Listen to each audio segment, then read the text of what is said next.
love, baby,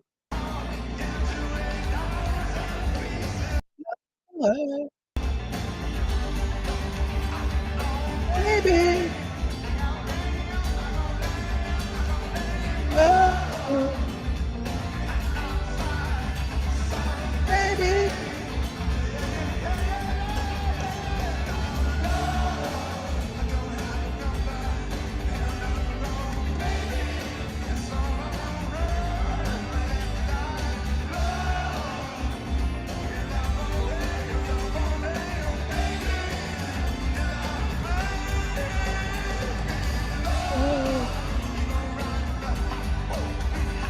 Baby.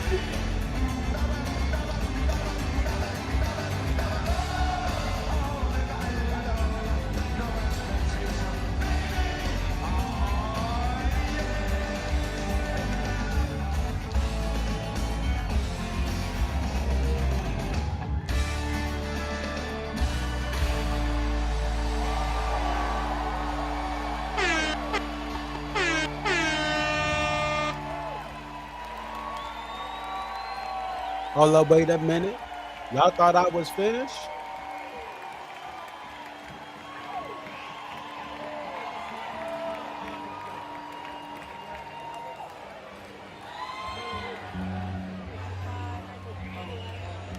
If you put in that water in the wine tonight, make some noise.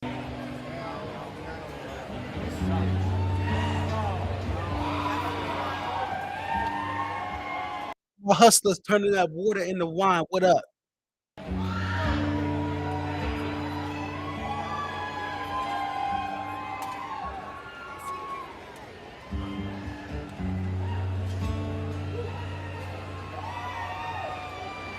I will bring you water.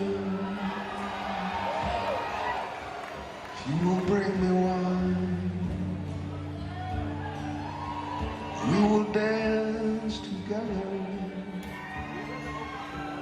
till the end of time. You will bring me water. I will bring you wine. We will dance together forever, you and I. We go round and round and round and round again. We go round and round and round again. Round and round again. I will bring you water. You will bring me wine. And we will dance together. Together, you and I. You will bring me wine.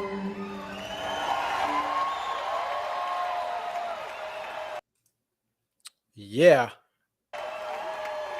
That will do it for the first leg of this tour. I don't have a leg to stand on. My jaw is on the floor from this July. And we are going to pass by this time by talking about West Palm Beach Night 2. The DMB post-show stream starts now.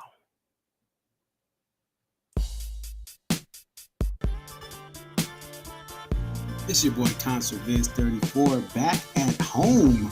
What up, what up? It's your boy Concert Viz 34. Yep, so your boy Concert Viz 34 coming to you here. What up, what up? It's your boy Concert Viz 34.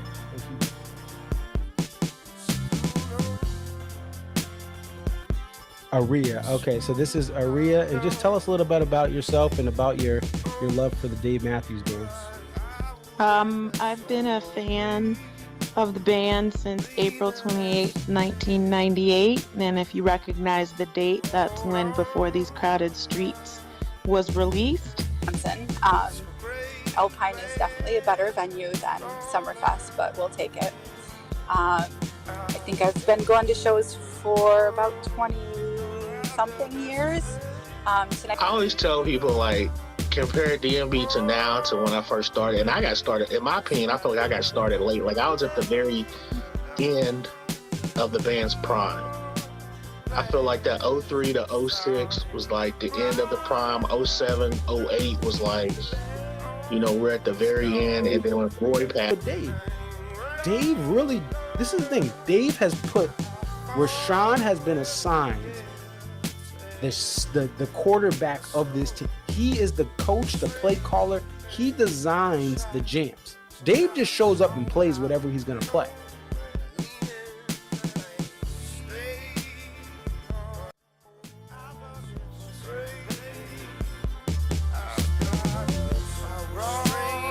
Palm County, what up?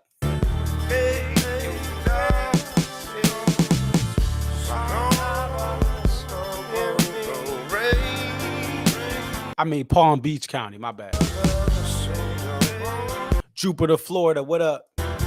Port St. Lucie, spring training home of the most overrated team in New York, the Mets, what up? Shout out to the Yankees, though. Shout out to all the Yankees that retired down in Florida, us Northerners.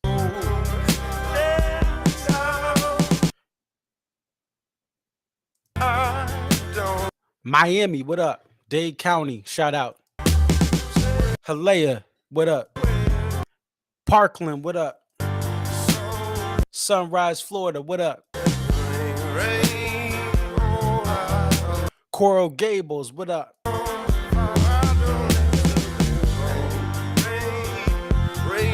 Jacksonville, Duval, what up? AKA Georgia South, because Jacksonville really is just Georgia, let's be honest.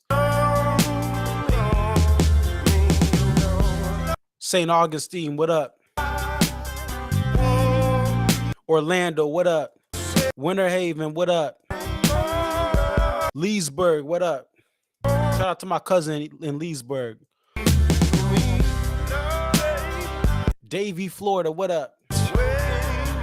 Plantation, Florida, what up? They got a Pepe's Pizza down there now.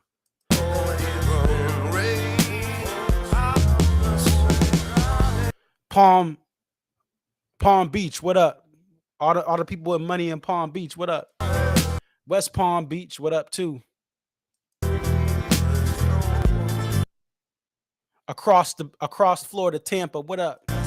Bradenton, what up? Oh, it's Brandon, right? It's not Bradenton, it's Brandon.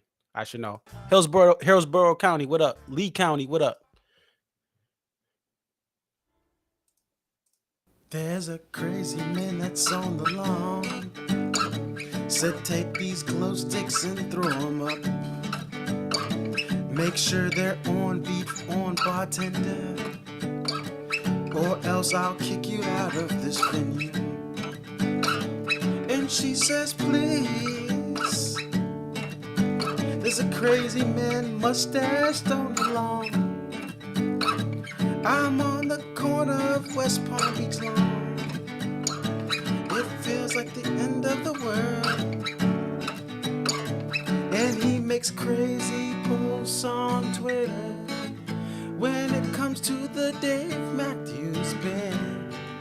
He even upset the bassist by his posts, but promise you can just understand that behind all the shenanigans, he's just another mother-loving B&B enthusiast who goes to shows and has late-night tweets that are controversial, and all the shenanigans mixed together to Dingle,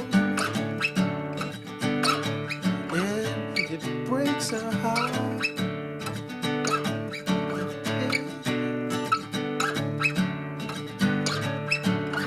I ran out of words. Ladies and gentlemen, Don Old Dingle, aka Hines. Thank you guys for joining the D&B post-show stream. This will be the last one we have for a while. It's been a fun ride, but I ain't gonna hold you. I'm ready to have my weekends back. It's been fun doing this with bro. This is a lot of work. This is a lot of work, but I appreciate everyone who has been on the stream, supported the stream, supported the live videos. There'll be more live videos on the way. Guilford Night 2 will be coming out. Respect the Shooter. Night 1 and SPAC Night 2, getting the multi-cams together. Some more content during the break. I always say this, and even if you like certain songs, what isn't played is equally as important as what is played. We're going to get to our first guest, Aaron, very soon, but I just wanted to start off with this. This has been the best month that I can remember in my short 11 years following this band. Many of y'all have seen much more, right? When I was in preschool, y'all was there in 93, checking out this band on the come up. 94. When I was in the second year of preschool, y'all was there. I was not. But for my 11 years following this band live, listening to this band since 2005, this has been the best month that I can remember, and it comes down to what wasn't played. There have been months I followed this band where there's been better songs played. We've had Spoon busted out. We've had The Last Stop, the full Last Stop, pop out and drop down and get his Eagle on Girl. But this is incredible what isn't played. And when stuff isn't played, it leaves room for things to be played. And you may have seen this tweet. You may have seen it. Some people are still going to say, well, I like that song. I like You and Me. That's cool. I'm not saying you can't like that song. I understand people put that in their wedding. Don't Drink the Water is a powerful song, but the way that it is played, in my opinion, and the frequency that it's played is not a good thing. Again, you can like that song fine. I like the message of Don't Drink the Water. And one of the things I respect about Dave is he's not afraid to go in front of all these people and talk about what really, how everything went down. He could easily just play it safe and not address what happened to the Native Americans in this country. But what isn't played is as equally as important as what is played. We had 0 Louisiana Bayous for the entire month.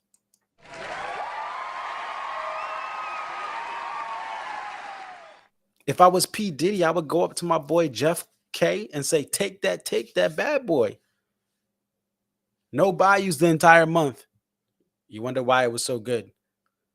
3 Don't Drink the Waters, okay? 3 got busted out. People loved it. It was great. Cool. One of them, Bella, he was there, but they kind of played over him. But you live and learn, right? I think that's just something they thought the mix would be one way, and it wasn't. 1 You and Me the entire month. Again, a song that people have for their wedding. But if you've been to any show in the last 10 years, 12, 13, 14 years, you've heard the song. You probably heard it twice in the same show. Well, maybe not, but that's how much it felt like it's been played. So when you take away those songs, guess what happens?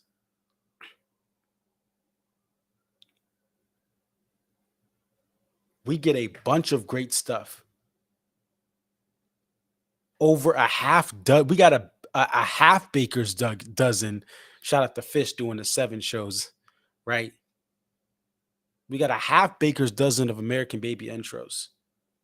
We've had numerous plays of songs like The Stone and Drunken Soldier and Big Eye Fish and Bartender compared to what they're played on average in this era. We've gotten sprinkles of individual greatness in Shotgun, in Dreaming Tree. And for those who like Cortez, I feel like Cortez the Killer is like a holiday that only some people celebrate. And I get it. I love it. Some people don't like it because it's long and they're just not into that cover. But for those who celebrate, happy Cortez the Killer being played with Warren doing back-to-back shows in the NYC tri-state. Little Thing pops out, Raven tonight, Halloween's played July 1st. And we hope that those songs, that we will see them again at the Gorge, if for those who are going, that you'll see them on other West Coast stops, that though you'll see some of those one play songs get another touch in the Western, or sorry, Pacific time zone. It's not even about when you take away certain songs,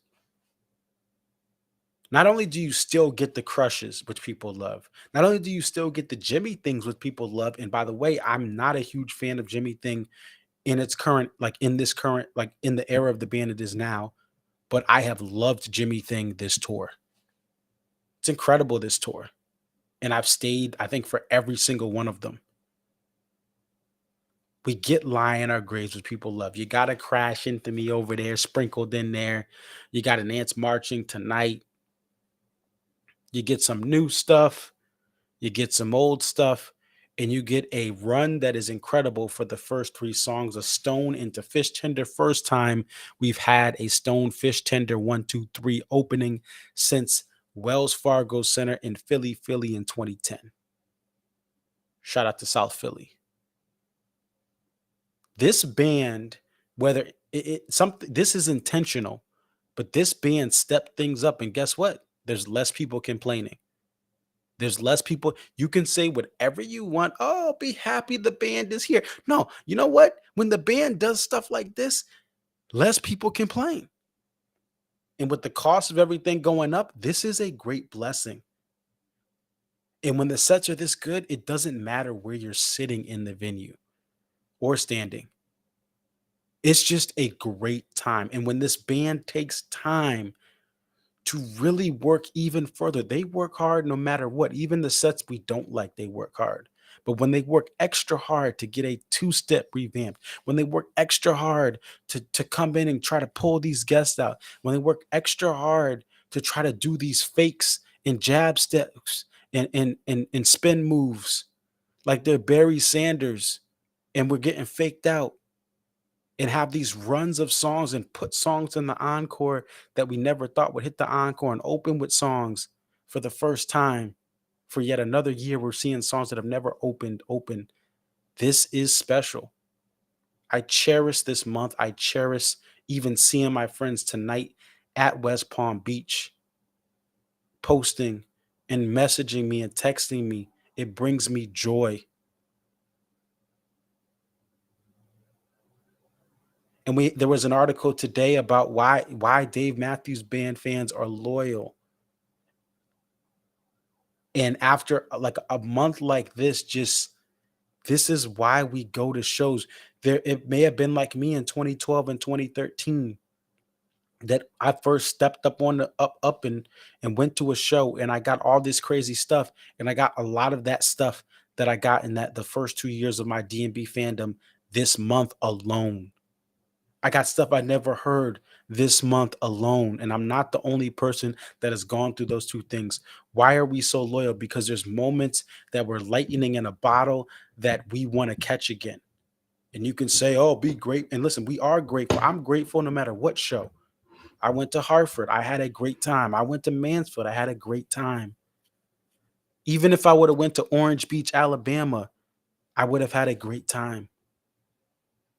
But it's just that much better when you have the sets that we have had, when you have the songs in rotation that we have.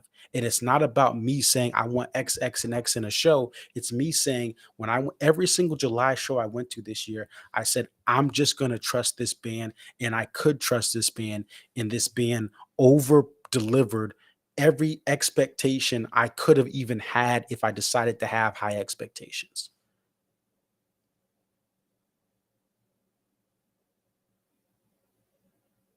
I don't know how long this band is going to tour, but if they keep doing this, even with different songs,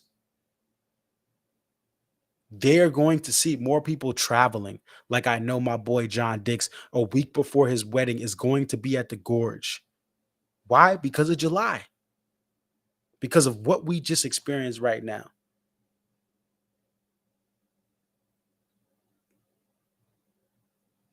The set list debate. The only thing people are debating right now is what show was better, and I'm not even doing that.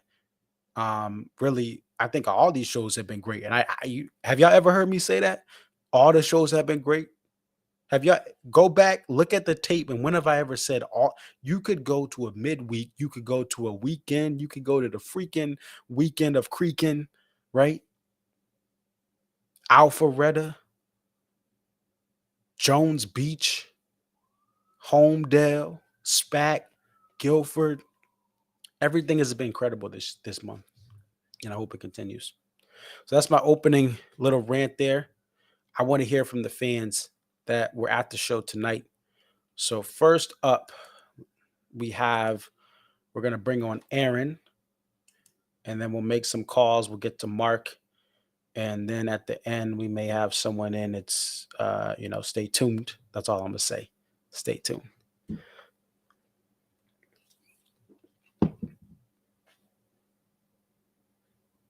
All right, Aaron, are you there? Yes, I am. Can you hear me? Yes, we can hear you. Welcome to the post show stream, and let us know, what did you think of West Palm Beach Night 2? It was amazing. It was really, really great. As you know, I think we made it yesterday for half of the show because we flew in from Indiana, delayed flight, tons of travel mishaps, and it was great. It was so cool to see Dave outside of Deer Creek, our home venue. But then tonight was just like something else. The opener, especially, Stone into Fish Tender, I couldn't have put together a better opener in my head. And so to see that was just like legendary. I mean, yeah, this is to me a heck of a run. Yeah. Those first 3 songs all together, first time since 2010. It's just that's what people have wanted. Anyone who says this is their hopes, their dreams, it was the first 3 songs of this show. So you had some travel issues. I know you're not alone. There were other people with those travel issues. Mm-hmm. What was different about West Palm Beach than going to the Deer Creek shows that you're used to? The thing that stands out to me the most is the weather. Dave was absolutely drenched, as were we. I think everyone was. This is the kind of weather, this like hot Florida. I mean, you step outside and the air is wet. It is just like 85 in Florida may as well be 100. And if you're outside for more than a minute, you're starting to sweat. So to arrive to the show early, park, get a spot in line, we were feeling it, and the band was too, because we could tell they were all drenched. But that's part of what makes DMB so great is they can just be dripping sweat during the chorus of a song, and they're still going as hard as they possibly can. Like nobody bats an eye. And as fans, that makes us go, hey, we don't care either. Let's go. We're getting it. We are sweaty. We stink, but we're having the best time of our lives. That's awesome. And as someone like you who's not in the deep South, as far as I'm in Connecticut, if you're out there in Indy, every time I go to Florida or Georgia in the summer to visit family or I've had a cruise, it is just a whole different level. Like you said, whatever it says 85, and it may say the heat index is X, but Yep. it still feels much worse than it does back home. Now, for this show, where did you sit for the first night and the second night? So we were on the lawn both nights, and I spent the entire week on the Ants Marching forums and Cash or Trade looking for upgrades, because I'm like, all right, the lawn, we're just going to go. We booked this trip, the flight, the car, the Airbnb. And I'm like, okay, well, we're going, so we may as well try and get good seats. And everyone is familiar with this experience that, like, you're ready to go to the show, and then like good tickets pop up somewhere and they're gone in a second. So we weren't able to get an upgrade. We were on the lawn both nights. And I mean, I've been in the pit twice of 17 shows so far. The pavilion once, it was upper pavilion, back of the back row, and the lawn the rest of the time. And I think people know that if you go to a mix of shows, it's a different vibe everywhere you go. So the lawn was a ton of fun. It always is fun because you lay down your blanket, you get a spot, you got some space to dance. But if you want your seat and you just want to like no shenanigans, watch the show, pavilion. If you're a diehard, you're in the pit and you kind of wrestle your way to as far as front as you can go. And yeah, I mean, it's a different experience wherever you sit. But I'm kind of a lawn person, and I don't mind that. I really have a great time seeing the band, even though it's not in super high fidelity, but then watching it on the screen and hearing the sound in what my opinion is the best possible sound format you could hear the band is at a show. That's what makes it so awesome, no matter where you are. If you're at the very back far corner of the lawn, you're still hearing the best possible version of Dave Matthews Band. Yeah, and it can vary across a pavilion as far as how that sound is. I think of even SPAC, the pit at SPAC, you can't really hear. You're hearing the band's mic'd up equipment kind of in a little more as far as what someone explained to me. So yeah, the lawn does hit back. How does this lawn compare as far as the sound quality to what I think is the best sounding lawn that I've been to? Deer With Creek? Deer Creek, yeah. How does this compare sound wise as far as the music hitting you? Um, Man, I don't think I could pick out a difference. It sounded top notch. It was amazing. It was excellent. And it's hard to know if it's the speakers or the mix, but like what I really noticed tonight was Dave's guitar just when it needed to, when he wanted it to, it cut through the mix. And that was really, really cool. Because at times the acoustic guitar isn't needed because the rest of the band is carrying things. yeah. But then when he starts just like hammering and strumming, it just happens and you hear it. And it's like, you hear that treble and that's part of the magic is when he wants it to happen, it happens. So I thought it sounded incredible. I mean, if we were closer, the bass would have been more bone rattling and that would be cool. But the mix was still really, really, really great. So like during Carter's solos, we were still like, oh my God, like he can get it. Wow. That's awesome. And so there's a lot of stuff that came out tonight. What was your favorite song of the night?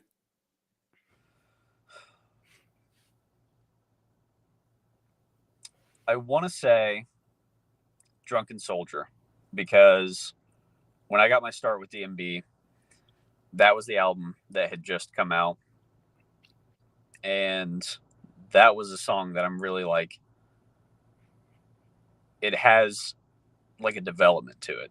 It kind of starts and it's awesome. And then it ends real soft. And I'm like, wow, that's really, really, really cool. And so to see that tonight, I'm sure I've seen it before, but it was probably 7 or 8 years ago. And it's kind of had like a renaissance. I love that since it's been liberated, that it's come back and it's so much fun. The crowd sings. So yeah, Drunken Soldier, definitely. Yeah, and I think what's awesome about this Drunken Soldier Liberation is it's on the East Coast. Yeah. I was at the Gorge in 2019, first ever trip there, and they played it. And since then, the West Coast, the Mountain Time Zone and Pacific Time Zone have gotten the bulk share of the Drunken Soldiers from 2019 to present. But this month specifically, as it comes back, it's set free. The Yep. East Coast got it from Guilford to West Palm Beach. Man, it's no joke that, I mean, I paid attention to the tour in the first half, but going to the show at Deer Creek was so great, especially like with the storms, making a condensed set list that ended with Ants into Halloween and just all the magical stuff that happened. There was no Before These Crowded Streets for like 5 shows before then, and then boom, we get Stone, PNP Rapunzel, just all the stuff that happened with Deer Creek kicked off like this month. I feel like has been the greatest month of a DMB tour in years that I know of. Yeah, no, I agree. And what's cool about your experience is you start off in your home venue Yep. at the beginning of this skid. June 30th is where we should acknowledge, but I mean, let's just round it up to July. Sure. And so you go to Deer Creek, you get those shows, and now here you are in West Palm Beach, Florida. Yep. The heat is hitting hard across the venue, but the same theme that you saw the beginning of at Deer Creek is here in West Palm. Any final thoughts about this experience going down to a venue that you've never been to a state in a region that is not one that you've seen DMB in, and to come here, see part of night one and then a full night two? Yeah.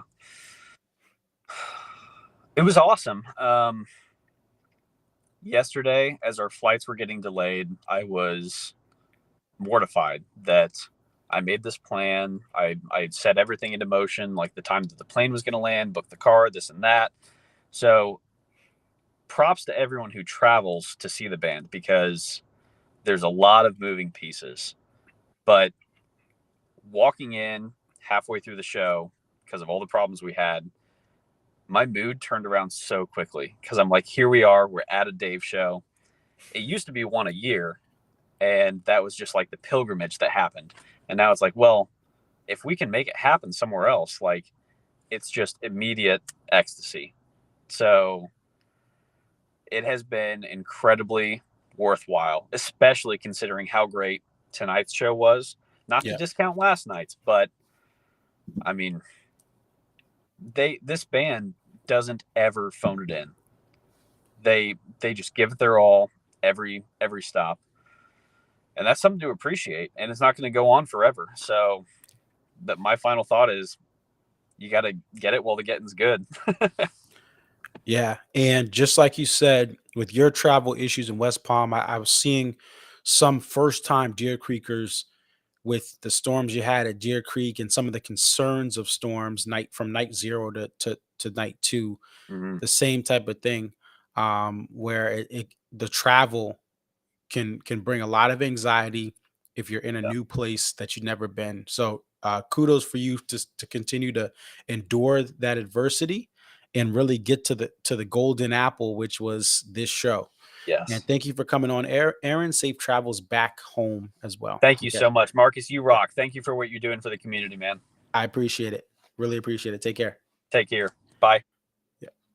All right. So that was Aaron. Oops, I didn't mean to cut it off that quick. But I really appreciate Aaron. He reached out on IG. You can reach out on Twitter, IG for the West Coast shows. Here you see him on your ticker, especially the first one back, Highland, California. If you got it, if you nabbed a ticket for that and want to be on the post-show stream, let me know there. So we're going to move next to someone who was on last night, which is Kenny H. And let me see if I think DMB Mamas hit me up.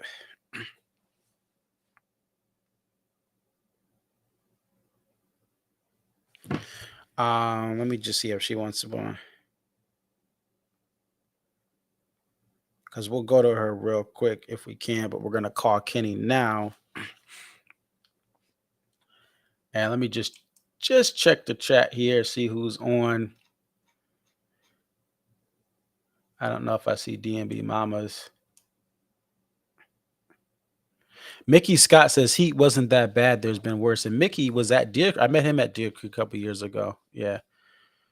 But I'll still say Mickey, and you know that Mickey, you may be used to it, but like when you come from other parts of the country and the heat from Florida hits different, especially if it's it's your first time out there. And so and it hits everyone a little bit differently. So Mickey, you may be more of a veteran to the heat, or just be able to adjust to it. And you're probably right. It probably has been worse in West Palm. I know people even said the Virginia Beach show was worse than night Virginia Beach last year was worse than night one this year for West Palm. And Michael says the Big Up 50 is his next show. Same here, fam. My next show will be the 50th for me. So I'm excited about that. Oh, Mickey says took him 5 years to adjust. Yeah. And if you live in a warmer climate, your body naturally has it. And what's funny is you lose if you go from a cold to warm climate, you lose that cold toughness. So the cold hits different. And my cousin who lives in the Miami area, she was born and raised in Massachusetts and Philly, and was in that cold weather for so many years of her life, and now she's in Miami. She's got a husband and kids, and when she comes back up north, she's freezing. So I get that your body adjusts and you get a little acclimatized to it. All right, we're gonna call Kenny, who was on last night. He's from VB, Virginia Beach. He moved down to FL, Florida, and because he's in Florida, he's making the best of what's around. He went to Innings Fest. He went to West Palm Beach Night 1, and he went to West Palm Beach Night 2. This was a tough trip to get together. He was only going to go to one night, but because this band's on fire, a testament to this band's July, he dropped everything, threw everything down, said nothing else matters, no Metallica, to going to see DMB for both nights of West Palm Beach. So let's go ahead. We're going to call Kenny here.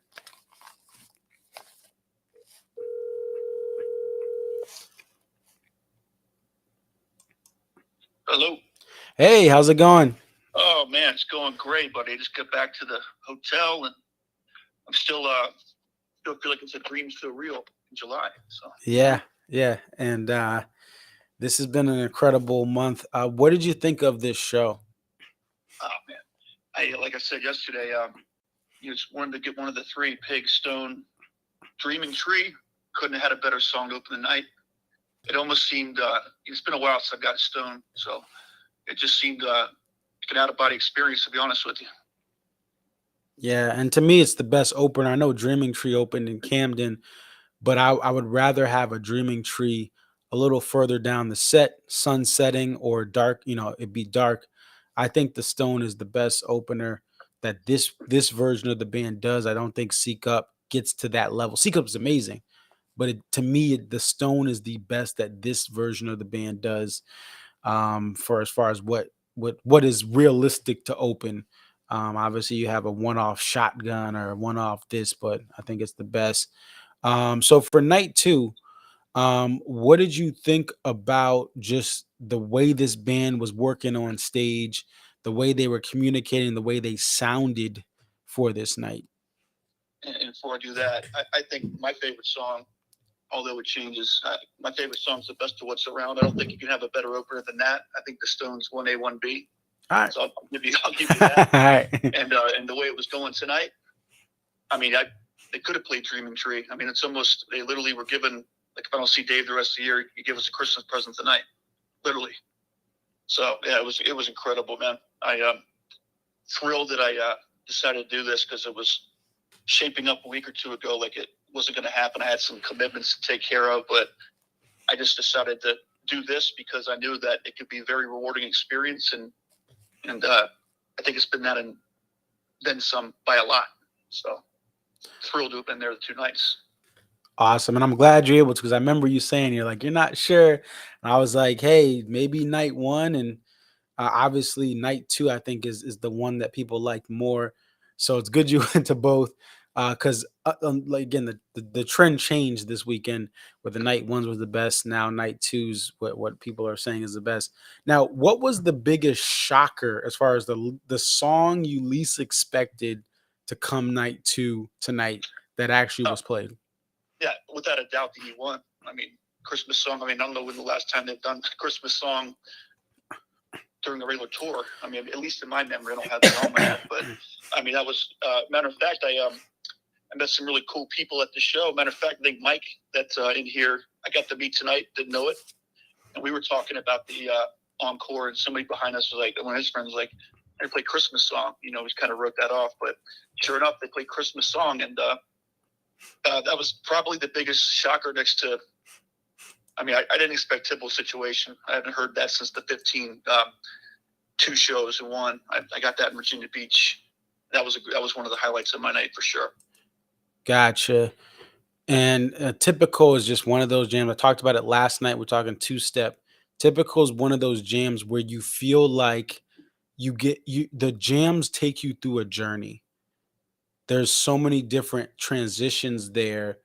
And to me, like some D&B songs lack that. Not that there's like, listen, I love Graves, I love other stuff, but like that the Typical Situation just feels like an awesome journey every time. Last time I was actually there when this came out for like a debut of Christmas song in a summer tour, and that was at the Gorge 2021, 9/5/2021. They played Christmas song, and they played Christmas song in the middle of the show. So it was Dave and Tim played it, and it was the tour debut. They also then played it. I believe this is going to be the SPAC one. I'm looking at it right now. We got the screen up. And they played it, yeah, at SPAC 9/18/2021. And this was a special tour.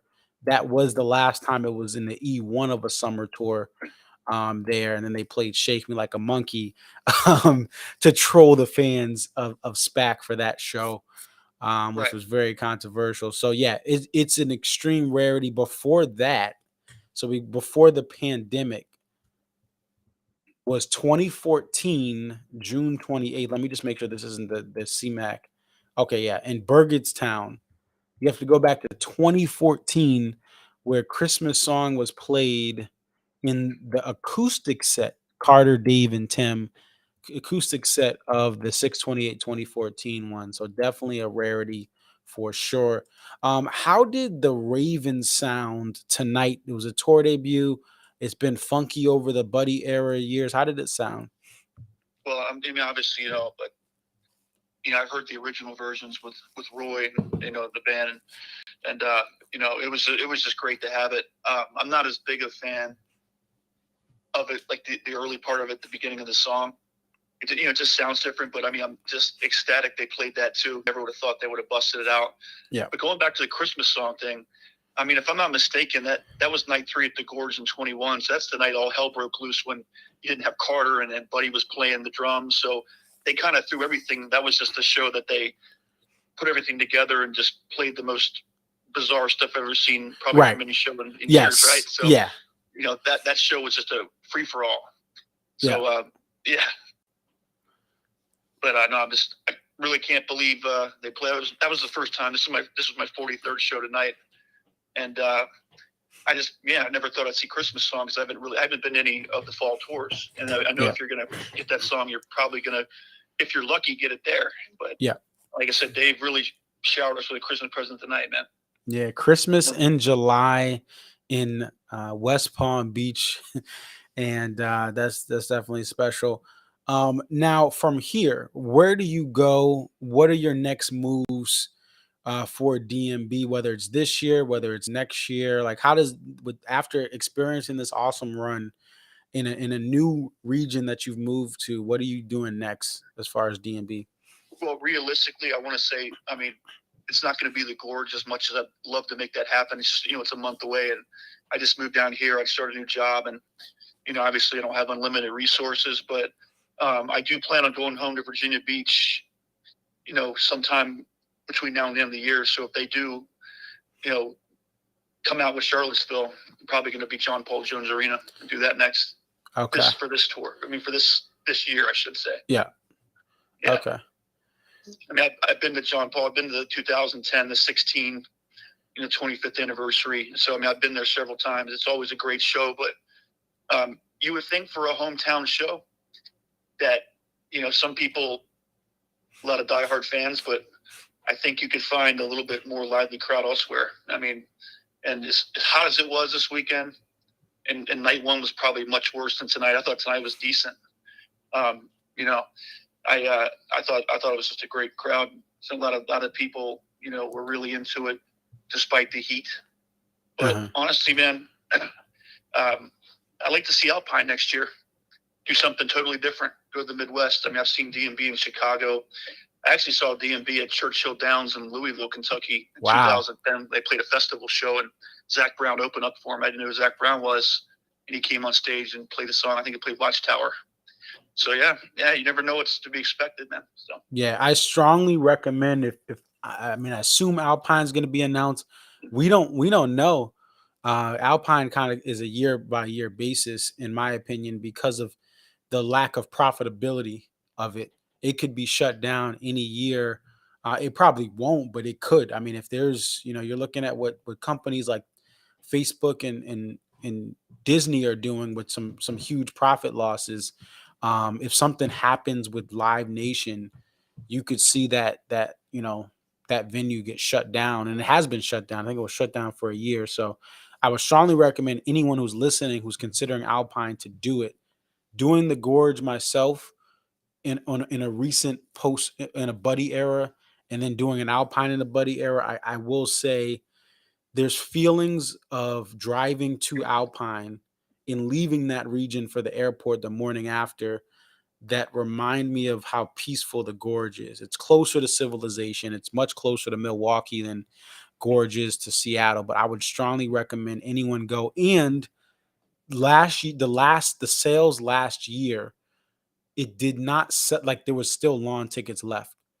I want people to go. I want that thing to be filled up so that we can send a message that we want Alpine to stay. So anyway, that's my little splurge on Alpine.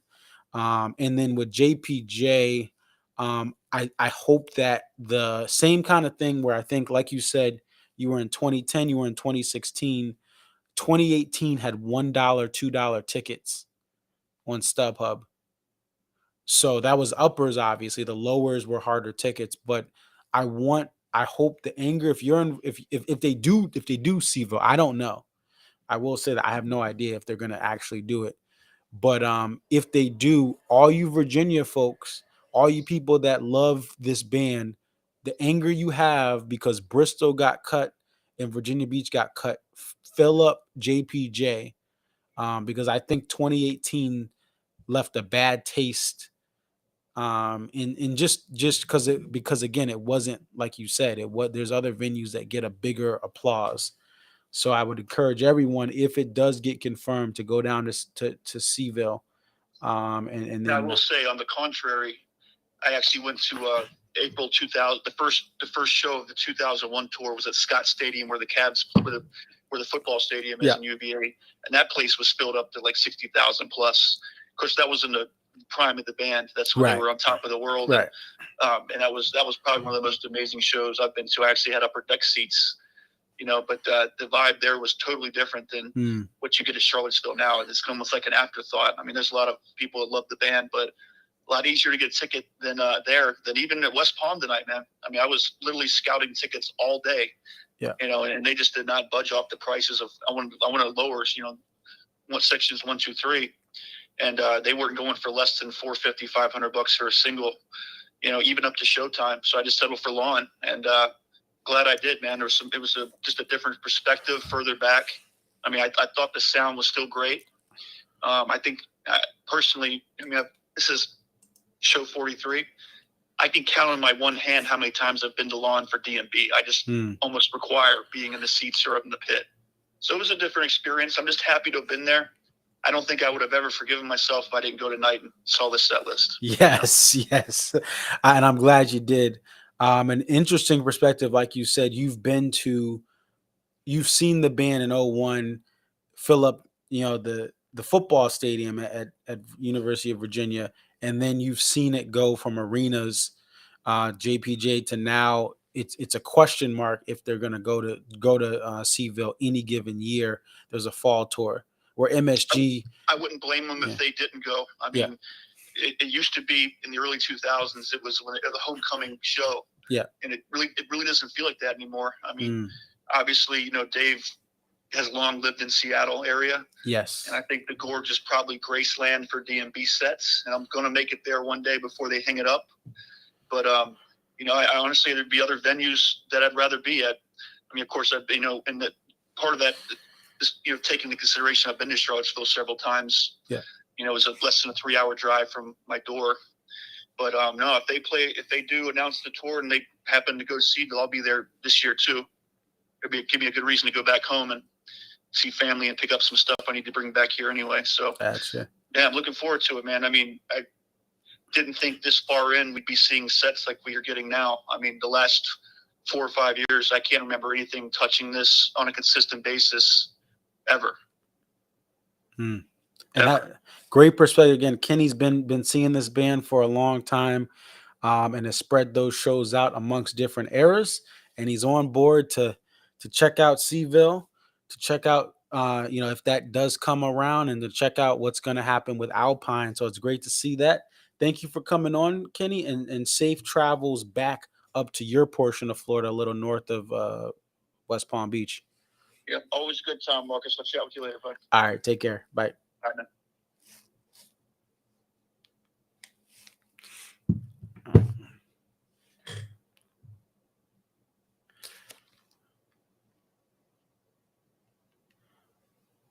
All right, so we're going to go ahead and bring on next. Let me just make sure I need to mute some stuff so there's not an echo. We're going to bring on Mark next. And if it drops, guys, I will call him because I got his number as well. But we want to get him connected here. All right, Mark, how's it going? Doing great. How about you? I'm doing well, living the dream, dreaming to live. So tell us about night 2 of West Palm Beach. What'd you think? This could be a show that we talk about for 3 hours, so we'll keep it short. But I mean, this very well could be my favorite show I've ever seen them play, just because it's just that good. I mean, everything that you could want from the modern day D&B is represented in this set list. I mean, the rarities, the popular songs, it's all there. I was so impressed with the set. It really caught me off guard all show. I mean, easily the best opening I've ever seen as well. So all in all, 12 out of 10 show. I mean, Stone is so hard to get, and then to have it open a show on top of that is even harder to get. Bartender, still a hard song to get for modern D&B fans. So if you're like a big Whiskey to Now person that's joined the community, maybe if you didn't see too many shows in 2010 era, these songs are still not very easy to get, and to get these in one show that's just massive. Absolutely. I agree. They're very hard to nail down. And if you're in a certain region of the country, you may get one of these if you keep chasing, but others will elude you, and you'll just keep trying to find ways to get it. But if you don't move and do a bunch of shows, you're not going to get it. And even if you chase it and go to a Deer Creek for one year, go to a West Palm for 1 year, it just happens to be that year they don't play it. So it's a great point. First time since 2010. Shout out to D&B Society. Sean runs that account, does a great job. He was able to pull that right away. First time since 2010 we've had an opener that's Stone Fish Tender. Wow. And that was a fall tour, Philly, Wells Fargo Center. What did you think? I'm just going to pull out some songs here. How was the typical situation tonight? When you're that late in the set and you get a song as great as Typical Situation, I mean, that's remarkable. Typical Situation, you could make an argument. It could be the band's best live song. I'm not going to go on record and say it is, but it could very well be. I mean, Stone, two-step, Typical, stuff like that. But Typical is just, as you said earlier, a song that takes you on a journey throughout the jams. And I mean, I don't know a single person that doesn't love Typical, 10 out of 10 love. And so to get that late, incredible. I mean, just the run of songs was so good. The whole show was just remarkable. I want to get your take on I Want You, She's So Heavy into After Everything, because you have just started your tour, which is a rare thing. Usually you're on this tour earlier. But what did you think of that combo and After Everything being live? The guitar threw me off because I thought it was something else. But I Want You, She's So Heavy, they play pretty well. I'll go on record and say, you can argue for days about should they keep cover songs in the set or not. I personally like them, but I know a lot of people don't. But they nail that, and they nail a lot of cover songs that they play, so that's good. After Everything, not the biggest fan of After Everything. It's kind of a funky number, but Dave had some funny commentary. I don't know if you watched the stream of the show, but he had some funny commentary after the song saying that as soon as the song is over, he's glad that it's over because it's just a funky song to play. Not saying it's like super hard, but it's just like a lot of stuff's going on. It's basically what he was saying. It's okay. I'll take the new stuff for stats, but it's not my favorite on the album. Gotcha. And then mid or kind of late but mid late set Watchtower. How did that play out, speaking of covers for you? Blew it up in the lawn for sure. Watchtower had the most phones out of any song during the show except for Ants, so people absolutely loved Watchtower. The lawn where I was at was just absolutely rocking all show. Whoever in the world was in charge of the glow stick operation, it reminded me of the Gorge in 2019 when I went, and people would throw the handfuls of glow sticks over the little cliff there, I guess is what you would call it. But that was a really fun experience, and so to have them do that all show on like perfectly timed parts of songs made it great. And then Watchtower just blows the place up in the middle of the set list. So that was great. We really had a good time out there. I mean, it was packed. There were more people night 2 than night 1. It was way hotter today. It was not the hottest West Palm of all time, but it was so hot that like walking around the venue, I got to my spot on the lawn before they came on, and it felt like I had run like a 5K or something. I mean, it was really, really hot. So, but overall, I mean, just what a great experience. Gotcha. And I hope I get to West Palm one day, and I'm hoping that it's I know it's still going to be hot, but I hope that the humidity is at as low as it could possibly get for July or whenever they have it. Did you go and poster hunt today for the winters? I did, and I changed my strategy from yesterday. I think I told you yesterday it took me 70 minutes from doors or longer to get the poster, and it was an absolute mess. And so I went to the other side today. Maybe spoiling the secrets here for people listening, but there's a second entrance on the other side of the venue, which is not the main entrance into the venue, and the lines there were considerably shorter. So I got the poster within, 30 minutes or so, and the line moved quickly. So very happy to have that. And I think, I thought last night was one of the best posters I've seen all year. It could be in the running for best tour poster of the tour so far. And then they come out tonight and just bring another bombshell poster. So both nights, it's very rare to have both nights have such an epic poster.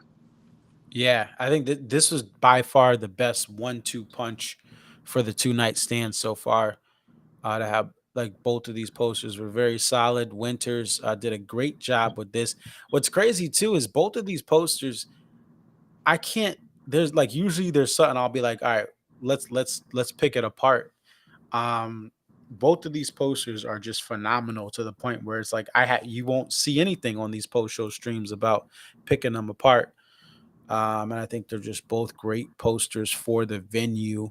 Last night, research done to have a tree that's native to Florida be there as the Dreaming Tree. And tonight you have this under the ocean, under the sea, evil seahorse that's going to attack the Little Mermaid. So I think it's some good posters here. Now, what do you do from here? We asked the last caller this, but so you see these shows. How does this impact your future trips and excursions for DMB? For sure, we'll see the fall tour. If they're going to legit do a fall tour, then I will. If they do play Charlottesville, of course, nobody really knows yet. But if they do, I'll 100% do that. I've actually had a hotel book for that for a while because they were going like crazy. I guess Charlottesville's not super loaded down with places to stay, but I will definitely add some arena shows around that if they do a fall tour. So something like this, though, this July 2023, which is probably the best month of sets since I started following the band. around Big Whiskey. This is liable to make like people add the gorge at the last minute. So look for people that will just throw gorge in. I mean, I'm sure that's going to happen because those shows could really be something. Yeah, definitely. And we'll see what I think one of the things that is will be interesting with the gorge is what the prices look like there and also what the economy may do to the gorge. Because all the other locations we've had, you mentioned West Palm Beach with the holiday being high, but all other locations you have hotels right there. With the gorge, you gotta be ready to camp. You gotta make reservations for that, or you gotta pay some good money for a hotel 40 minutes away. So we'll see what happens with the gorge. Uh, but for comparison, obviously Dead and Company had their last tour and the gorge was sold out and tickets were outrageous. But those are the deadheads with the last Dead and Co. I'm interested to see what DMB looks like closer to the event. Any other final thoughts? Overall, literally one of the most impressive shows I've ever seen DMB play. I mean, they were crushing it all night. Huge energy in the show. Really great. I'm pretty impressed. I mean, the second that the Stones started, I said, "Wow, this is going to be great." And then it just really never let up throughout the show. I had such a great time. Crowd was fantastic. The venue rocks. I mean, the energy was just second to none. In the middle of the show, I was like, "Man, this is somewhere like if they cut other shows, they could easily play 3 nights here because the crowd is just so into the show." You have that Deer Creek feeling at West Mm, Palm on the second night, where like you know what I'm talking about with Deer Creek. Like the yes. whole crowd is into the show. Yeah. So that's what it felt like with West Palm. Very impressed. I'll always keep coming here. So look forward to seeing you if you come down one time. And for now, a great end to the leg, and we'll see what they bring for the next leg. Yeah. Nah, this has been incredible. Thank you so much for being on and enjoy the rest of your night. Safe travels back home. Yeah, you too. Bye. All right. Peace. All right. I want to thank Mark for coming on and glad he was able to get down there and enjoy these shows.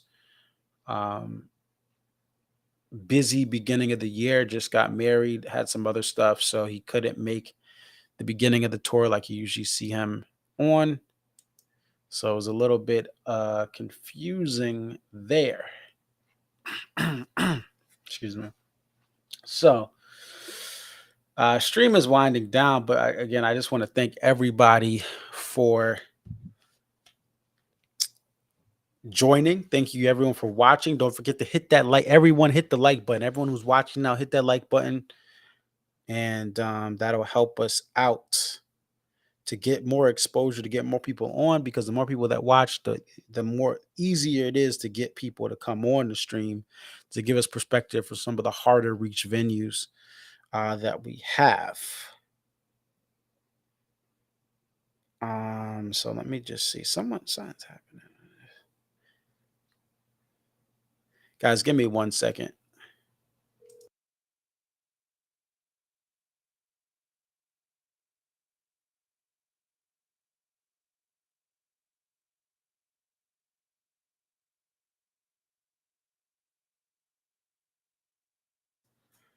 So, guys, I got some guy on the line here.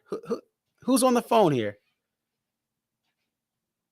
This is Don Dingle. Guys, we got the exclusive Don Dingle interview here. How's it going, brother? It's going well. We want to know, what was it like to come down here to West Palm Beach for 2 shows? Hey, and you can run the interview, but let me start this by saying it takes a couple of people for this all to happen. I want to thank Jen for all she does, and it takes a lot of other people in the community to make these nights super special. And I just want to thank everybody first and foremost before we get into it for what a great weekend. It doesn't necessarily always have to do about the set list. Just what an awesome weekend, man. And I just wanted to get out there first, and now you can run the show. Go ahead.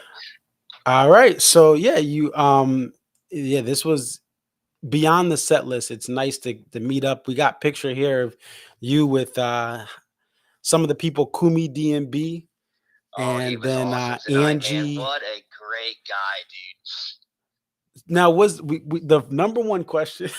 Everyone's all hyped up in the chat, man. You got there's more people coming on, so you're definitely people came to see it.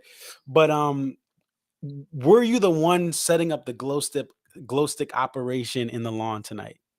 I was the one setting up the glow stick operation in the lawn tonight. That was it was something that we've done this multiple times, maybe not as big as we've done tonight. But yeah, definitely the glow stick operation was ran by me, Jin, and Kumi tonight. So yeah, I mean, there was a lot of glow sticks going on tonight. It was super fun, and obviously some people noticed it. And It seemed like our section loved it. I didn't see any complaint. I mean, we were just partying, which is always fun because you just never know sometimes. You know what I mean? Yeah. But I think that overall, with the set list, and the set list does come into play sometimes. I mean, it was going to be tough to deter anybody from having fun tonight. I promise you that. Yeah. Look, and like I said, we had comments on Twitter, people saying, hey, they noticed it. It was on beat, right? You guys weren't throwing them before the big moments of songs, which sometimes happens, and it's not as cool. What was your favorite? What was your favorite song of the night? There was no favorite song.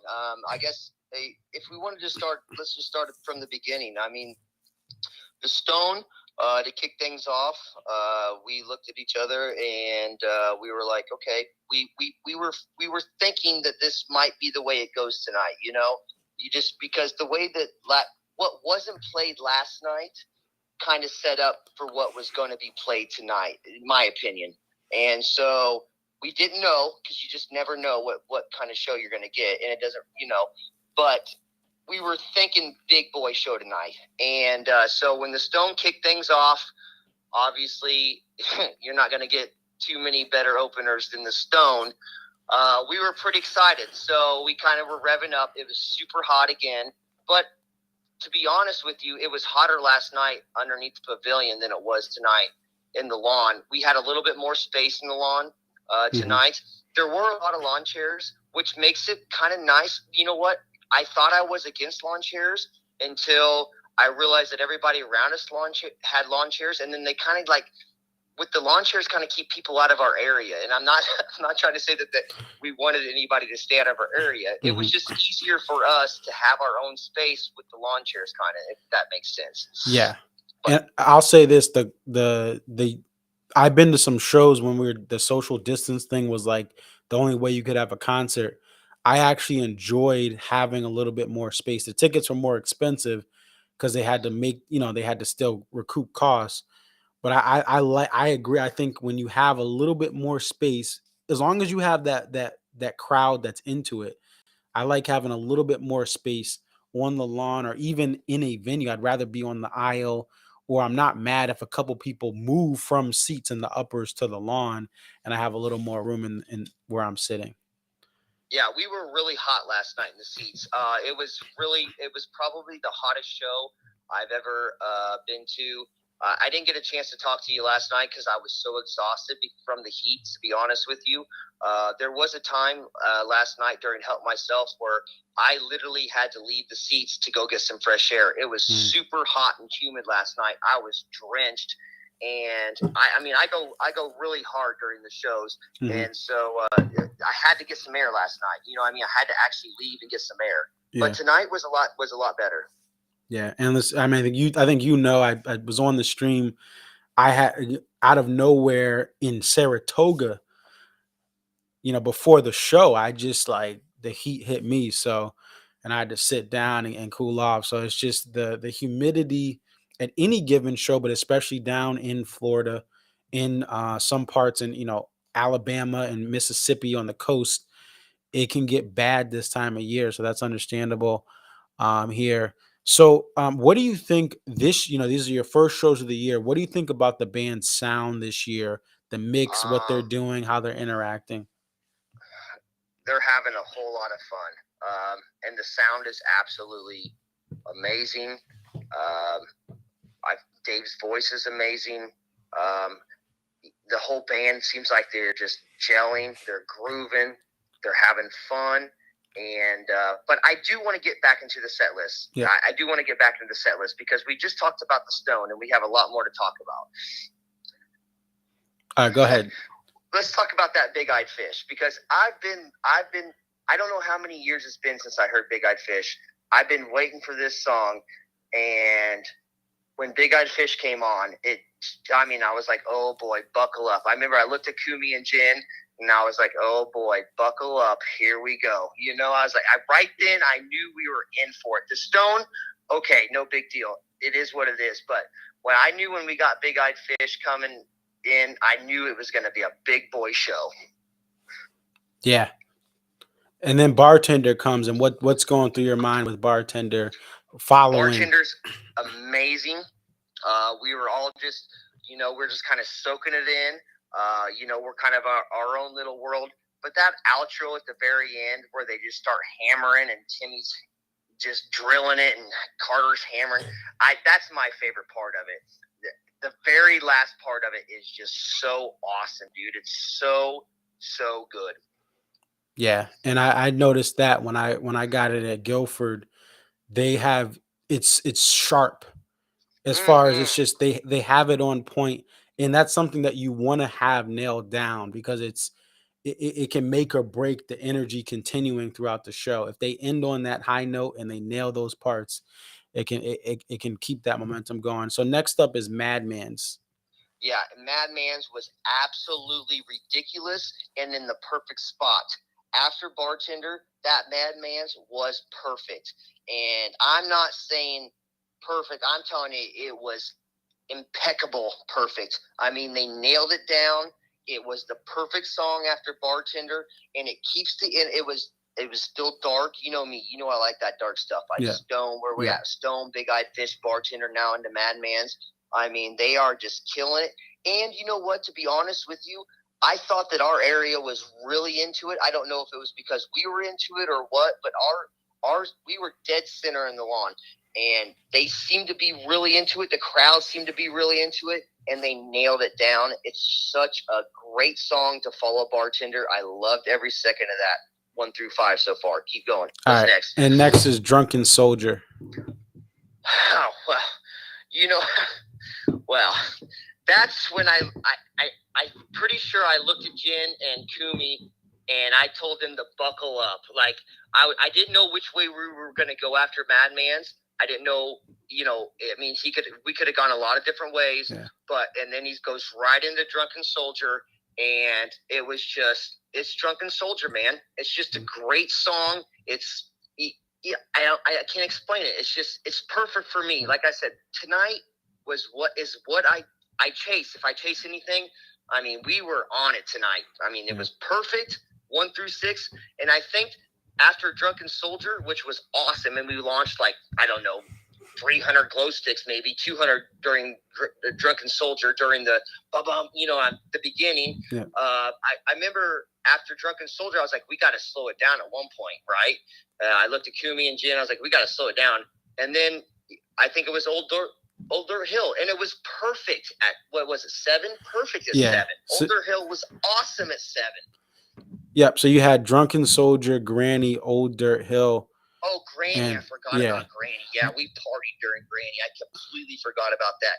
So we were thinking slow song so Granny was after Drunken Soldier, right? Mm-hmm. Yeah, we were thinking slow it down, and then he pulls out a Granny. And, I mean, it's just Granny's Granny, man. It's just so good, and they play it at such a high level, and it's such a fun song in the crowd, and everybody knows every word, and it's just a fun song because, Drunken Soldier's still one of those. I don't know if everybody knows it yet or not, or if they realize, What I'll say is with Drunken Soldier, in 2019, I was in the Gorge Lawn, first time there. So I don't know what to expect from the crowd. All the people I knew that were up close, they were going nuts, like the pit, the seating. I'm in the lawn about 50, 60% back in the lawn, and the crowd didn't really know it. So because Drunken Soldier kind of went away, some of the fans who only go to certain stuff, they didn't get it. But like you said, Granny is a song where people know that song. So they know it, you get that energy. So that's a great point, that Drunken Soldier will have reactions from some hardcore fans or fans who just know it, but there's some fans who don't. So we're at you did Old Dirt Hill, Yeah, right? Old So Dirt Hill was great. I thought it was absolutely great. I haven't heard Old Dirt Hill. I haven't checked my stats or anything for a while, but I haven't heard it for a while. It was just awesome, man. They were just so on fire tonight. Everything they did tonight, I can't emphasize this enough. Every song that they played tonight, whether you like it on the set list or not, was played at such a high level. And I know they've been doing this for a while. I get it, for the last month or for a long time. But tonight was just awesome. Last night was awesome too. They played every song at a high level. And it wasn't necessarily the songs they were playing, it's just the way that they played them, man. It was just so good. But Old Dirt Hill was awesome. I think we sang every word to it, if I remember right. I mean, I love it. I love Old Dirt Hill. all right, next up is Raven, tour debut. Yeah, People have been chasing this all tour.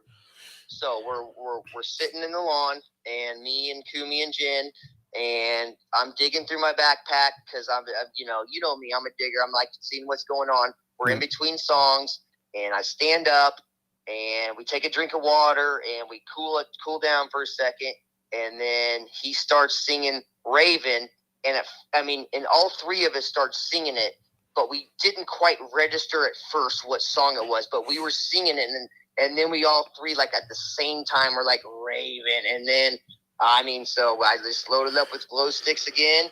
And, Raven was a great song tonight.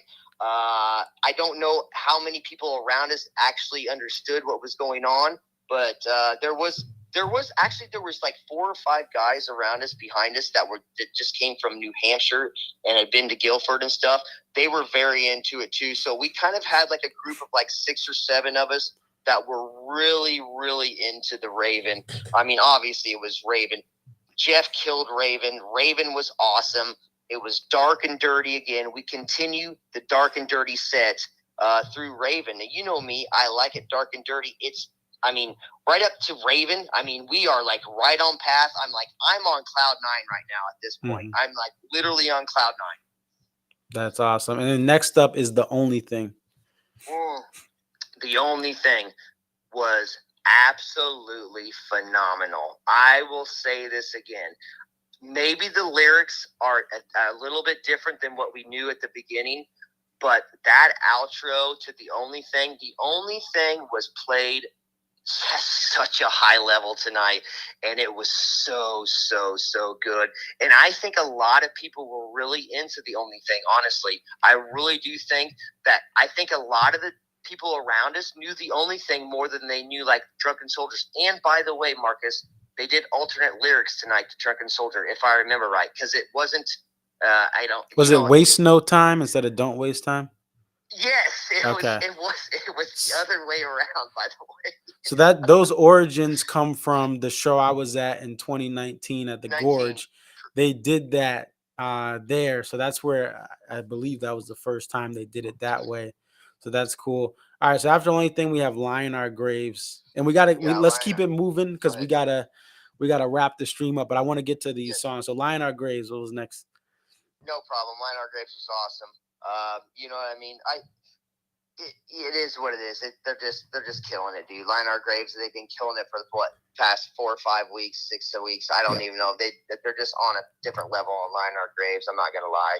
It's absolutely phenomenal.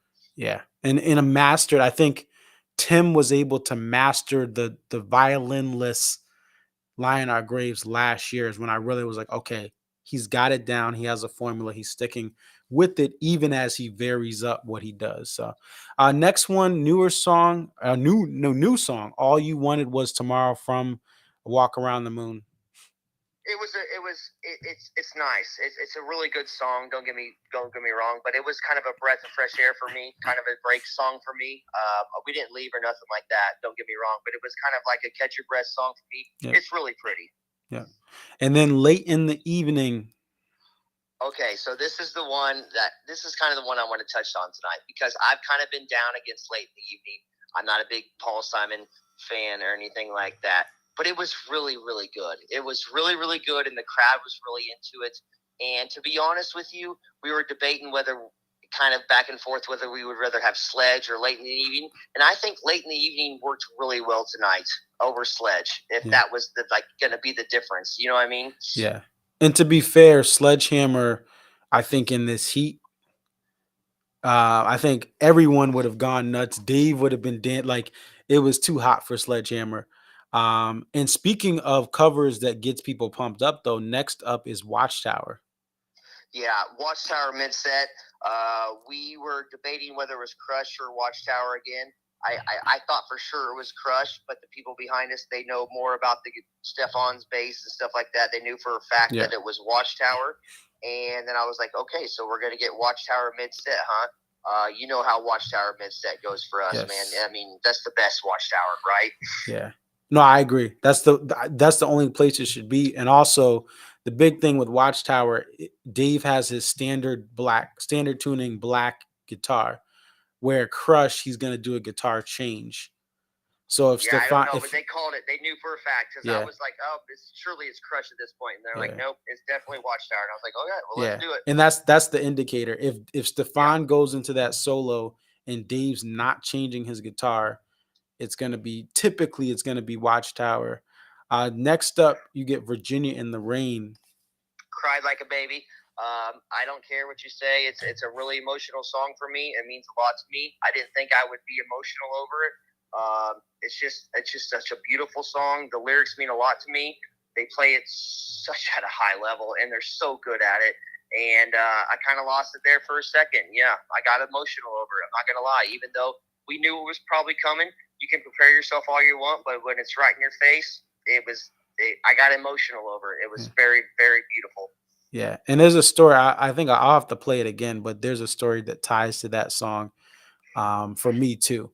A personal story of what happened in Virginia when it was raining a couple years ago. So it hits me in a way that I love it.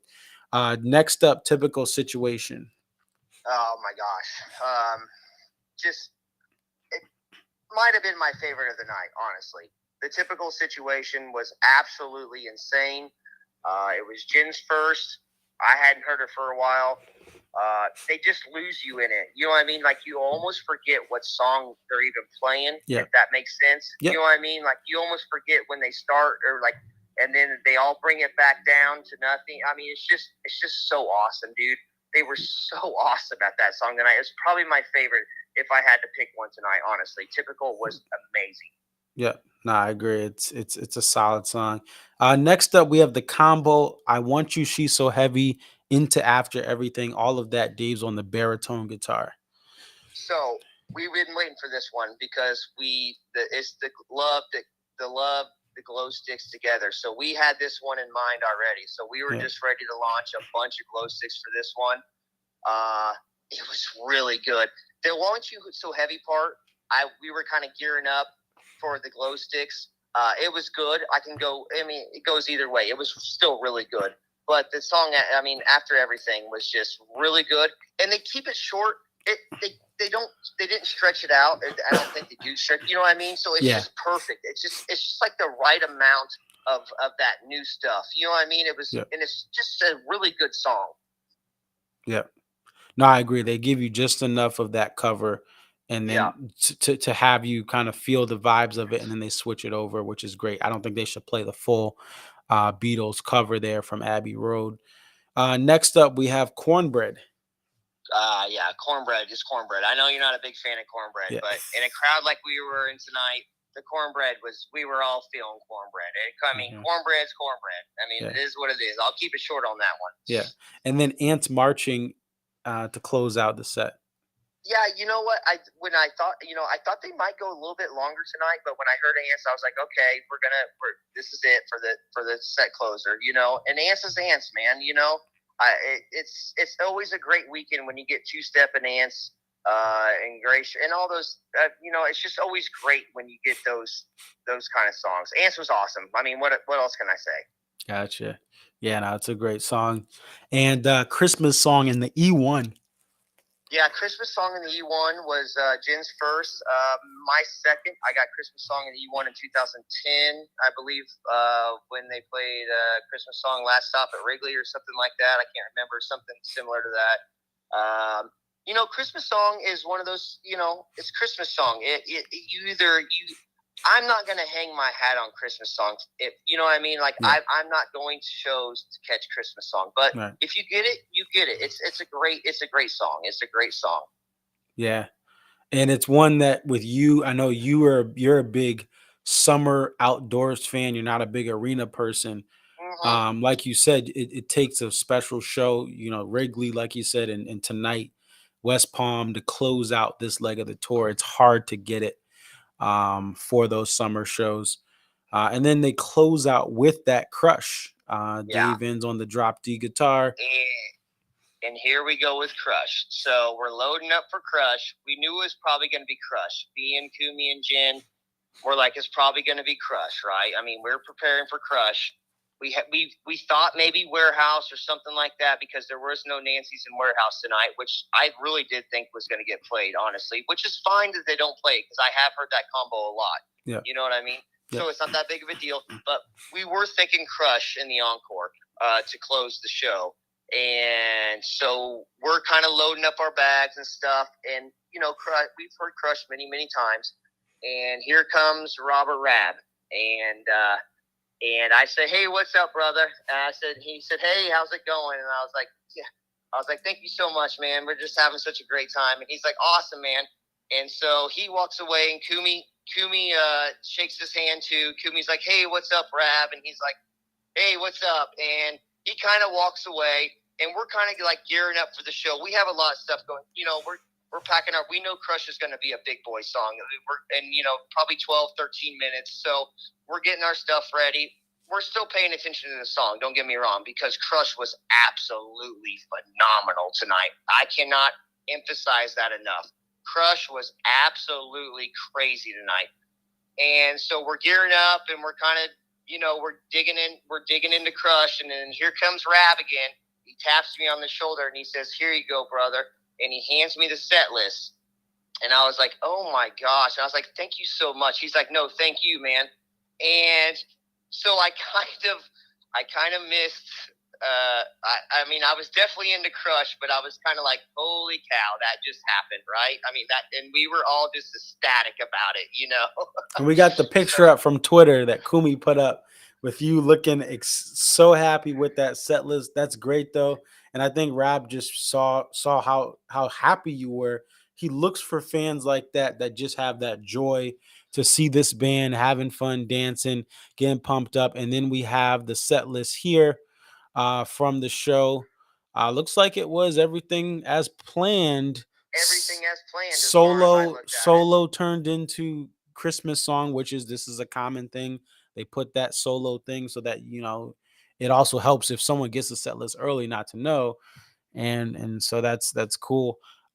So any final thoughts about seeing the band? This is your only shows, right, for this year? These are our only shows. We're hoping for maybe Denver in the fall. We Yeah. still got our fingers crossed. I will say this about this venue: easy in, easy out. We had zero trouble with anybody. I know sometimes people do have trouble with certain people, but as far as our experience went, I mean, everybody was courteous, calm, in and out of the parking lot pretty quick. They didn't even search. I mean, it's not that big of a deal, but like tonight, we just walked right in. They didn't even search our bags or anything like that. We walked through the metal detectors, which I think is the main thing. You know what I mean? But we literally lined up at like 6:10, and we were in the venue by like 6:21, and we were in a line that was pretty long. I mean, it literally took us like 11 minutes to get in. We were in so fast that we went ahead and got the poster. We weren't even planning on getting the poster tonight because we wanted to go ahead and set up in the lawn and get in front and center. And so me and Jen used the buddy system tonight, and she's like, hey, the line's short. And I was like, hey, let's grab the poster. And luckily we did because we got the set list tonight. So now we can hang the poster and the set list together. There you go. But, I mean, and literally by the time I got to the lawn, she was already back with the poster. It probably took her like 12, 15 minutes to get the poster. So, I mean, Wow. this is just a really cool, easy venue, in my opinion. So, Yeah. And guess what? The Almanac has the song rarity rank of this show tonight as number 1 of the tour. So I know you were like, how do they calculate it? How did they do it? You ended up holding the number 1 spot. Stay tuned to the second leg of the tour to see if it stays that way. But it's a series of adding up um, the last time the song has been played, how many times it's been played per tour, and then you divide it and get it out that way. But yeah, you got number 1. yeah, and you know what we're building to, and I hope everybody at the Gorge has a blast. But we know where this all ends up, and it's okay, and that's how it's supposed to be. And when they get there, it's gonna be a big boy show, and they don't disappoint, man. It's been such a fun ride, and we will hope to see you guys in the fall. All right. Well, hey, thanks for coming on. And I think one thing, obviously, I think people don't understand you fully, but you know your DMB, you enjoy DMB, and it's great to hear you break down this show and how much joy it brought you, and this weekend and how much joy it brought you. Yeah, both nights were excellent. I thought, you know what, last night, just real quick to touch on last night, because we didn't get a chance to talk about it. Yeah. Last night was insane. Don't get me wrong, dude. Yeah. I don't know what the actual stat is on the hour or the time or how long they played, but I mean, it had to be every bit of 2 hours and 37 minutes, like total play time, right? I mean, because we know they don't count downtime, right? Right. But I mean, they started at like 7:46 last night and ended at like 10:46, right? I mean, it was every bit of 3 hours. So last night was no slouch. Don't take anything away from last night. Last night was amazing as well. So great weekend for West Palm Beach fans. Great weekend for all of us DMV fans that got to meet up and have some fun. And we'll catch you on the road. That's how it works. All right. Have a good one. Take care. All right. Thanks a lot, Marcus. All right. Bye. All right. So that was that exclusive Don Dingle interview. And like I said, man, he knows his DMB. You know, obviously you may see stuff on Twitter, you agree or disagree. Obviously, in some ways, he's become a villain to some fans, but if you just listen to what he has to say, sometimes just ignore some of the late night posts in the middle of the night. He is, I believe, someone who again just loves this band. Rob saw his joy tonight and got him that. So want to appreciate him for being on. What we want to do here, and this is the last show. Maybe it'll run a little longer.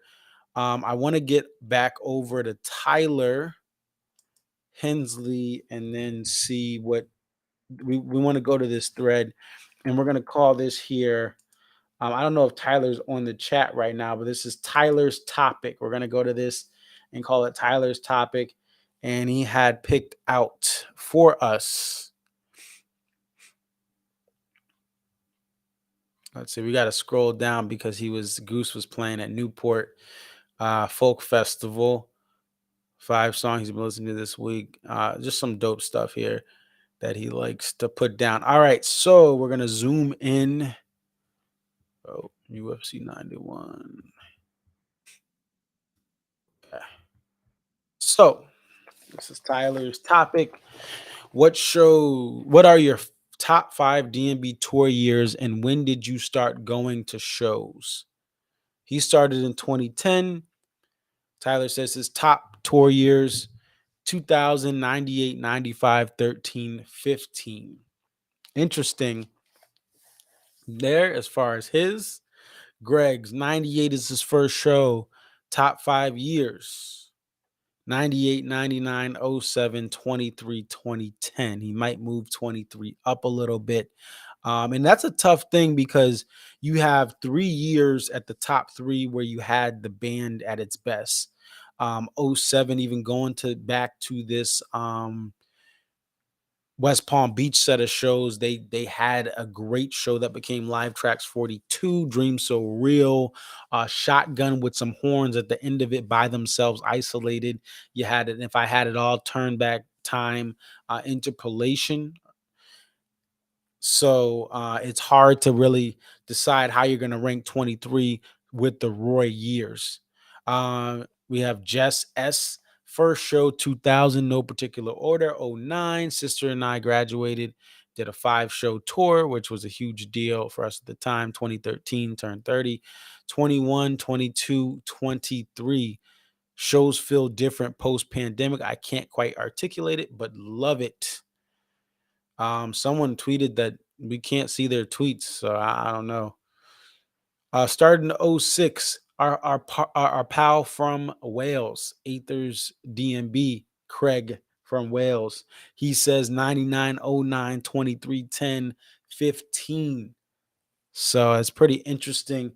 Very interesting. 99 and 09 to me have very contrasting sounds. 09, very electric guitar heavy. They did do Europe. Maybe that's why he loves it. 1999 is the year Bling Bling came out by Lil Wayne. And also, it's a year where Dave kind of temporarily upgraded his guitar.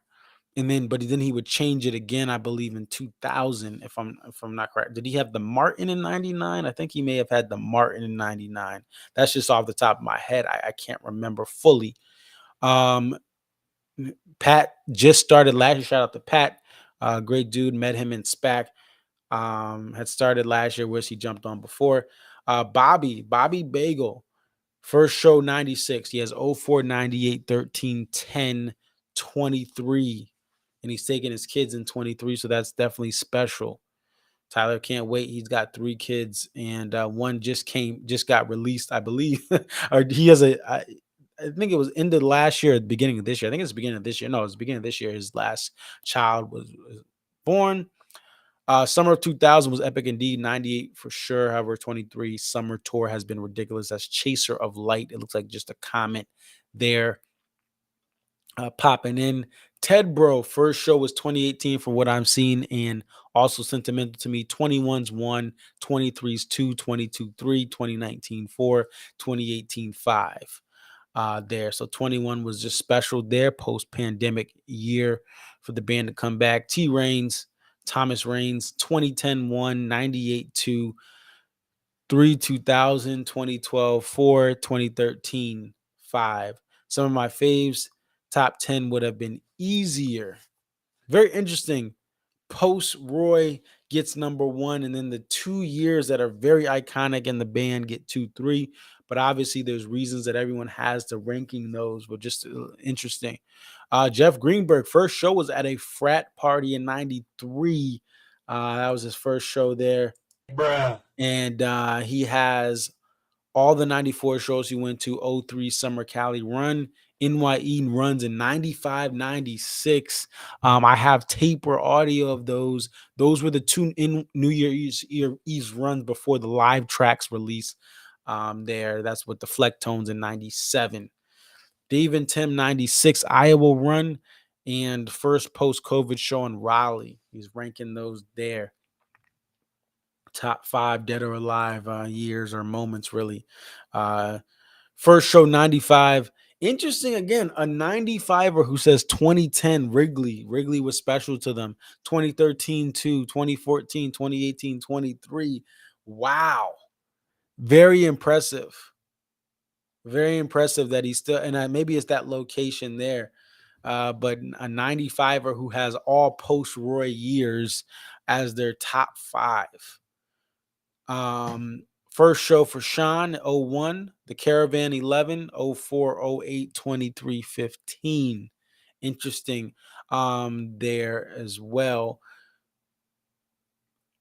Chris Becker, first show June 21, 96, Tenley Park. Favorite tour years, 98, 99, 09, 13, 23. Looks like CT Chris TH 131 807 44. First show August 24th, 95, believe.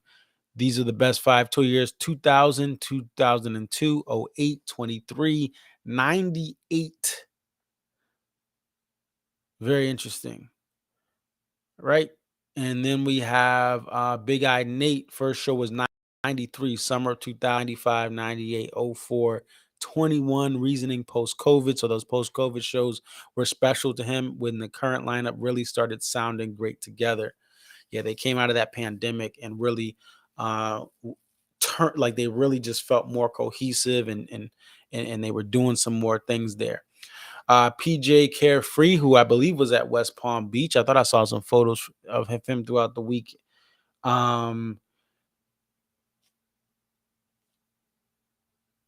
He says,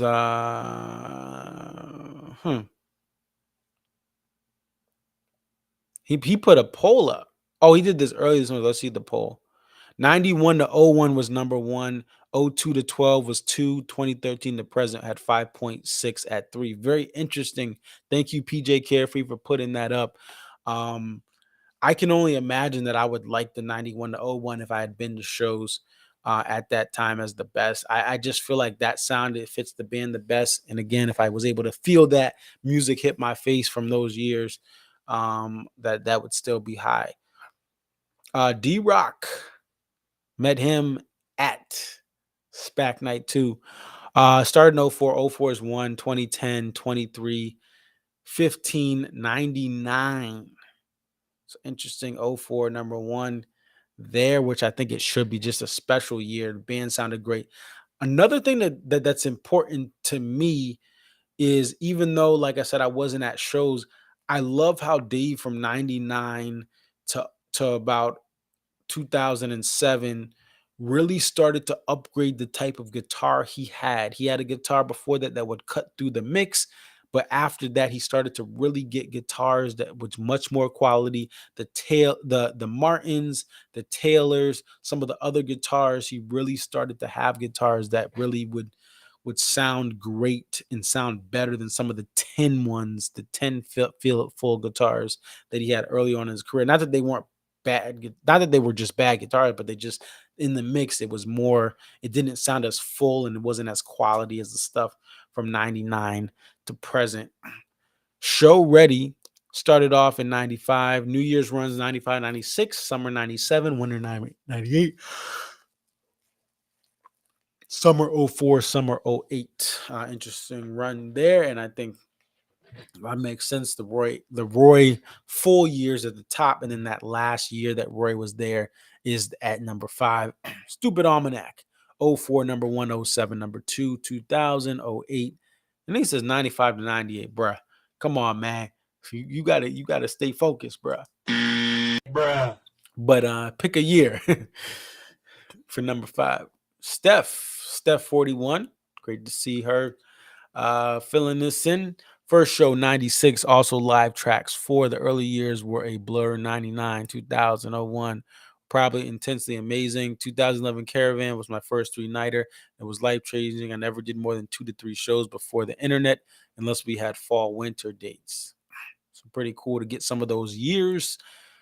T Mike says first show's 01. 23 has honestly been the most fun I've had since 02. Busted Stuff came out same day as Night One Camden that year. Love that whole era, but this summer is rivaling 02. I'm not a stats guy, so don't have a top 5 for you. Sorry for the non-answer there. Bruh. No, but it's cool. I like it. We'll give him some cheer.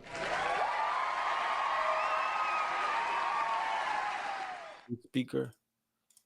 Gary Perry says first show was 7, 8, 2000. Favorite tour years 04, 03, 08, 13, 21, 21. 21. Won't you do something for me? Oh, let me stop. It's really cool. And Shayna says I started in 14. I'd say mine are 2016, 2015, 23, 21, 2019. Interesting there.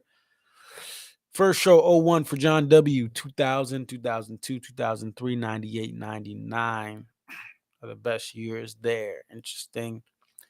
First show 2016, best years. 2000, 2003, 98, 08, 13. First show, July 13, 98 from Mark. On 03, 06, 15, 23, 02.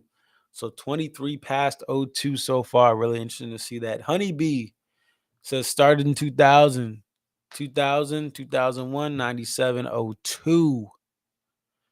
Jamoy says started going in 2000. Favorite years probably 03, 04, 09, 2010. James Fraser, first show 96, 2000, 2008, 99, 04, 05. Stupid Flanders says 04, and it's not even close.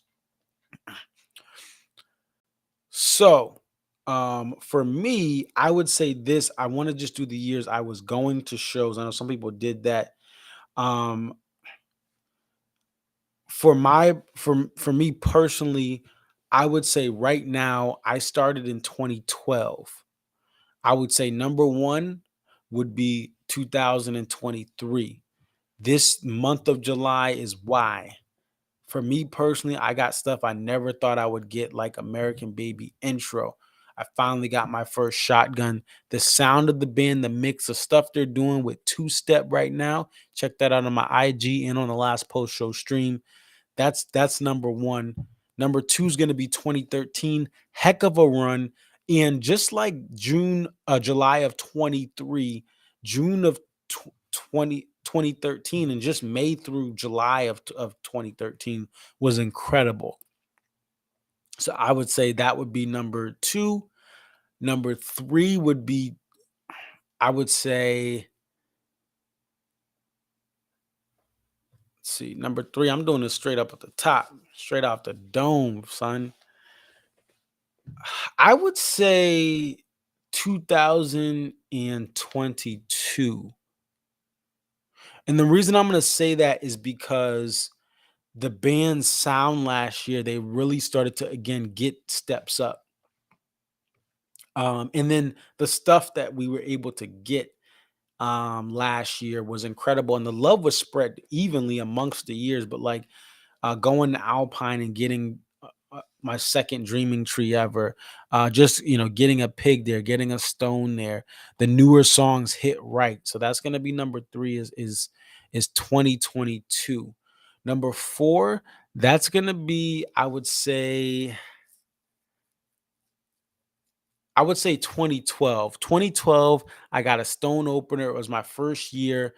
I got a fish tender as well, and just the band still was doing big things, and it really started in Hartford. My first show in that weekend was Hope. There was some negative things before that. People were like, I don't know, what is this band gonna do? And they started doing crazy things in Alpine in 2012 and in SPAC and all that stuff. So I would say 2012. And then if I had to put a fifth year, I would say 2015. The reason I say 2015, this band was road testing stuff that I look back and it was incredible and it was amazing. Virginia in the Rain was awesome. Not Bismarck, Virginia in the Rain, Death on the High Seas, which I loved. And I wish it was still played. I understand, a lot of some fans didn't like it. But 2015 had a lot of special things, and it was, to me, the best year of the two sets. For me personally, was 2015. There were some great shows there. So I would put that at number 5. Number 6 would probably be 2021. 18 and 19 were rough. Or it could have been 14. All right. So I'm almost at 2 hours. Oh, man. Let's also look at some of this. Let me see. What are people saying? I think it's just, let's see. It's just Kumi in this. Oh, there's a set list. We'll retweet. Let me tag the almanac in this while I have it. So they know at DMB almanac. And then we'll retweet that. We'll quote it. Like tonight's set list. Set list.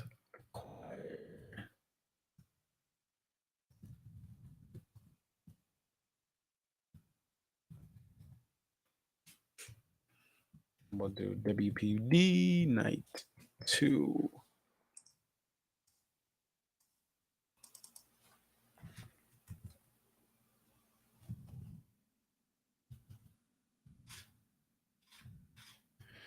Dingle. I'll say courtesy of Rob. And then I'm gonna answer the question. There was a question.